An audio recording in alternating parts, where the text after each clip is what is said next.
Hello दोस्त, कैसे हैं। होली ख़त्म हो गया है और होली में मैं ज़्यादा गाना नहीं दे सका क्योंकि मैं इस लगन में बीमार था। अभी थोड़ा ठीक हुआ हूँ। तो होली के बाद जो चैता होता है, चैता सॉन्ग, जैसे होली के बाद जो है लोग सब जो है घर से बाहर जाते हैं, जैसे परदेश जाते हैं कमाने के लिए। तो उसी सब्जेक्ट पर मैंने यह सॉन्ग लिखा है।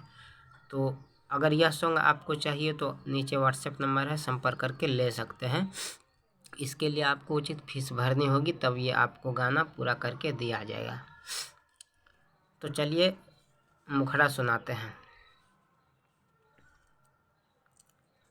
पिया रुकी न दुइयो दिन, पिया रुकी न दुइयो दिन, राते कइल जाओ एक दू तीन।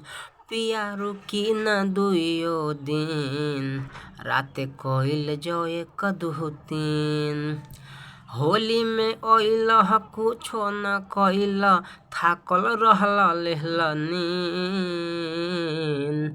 पिया रुकी न दुइयो दिन, राते कइल जाओ एक दू तीन।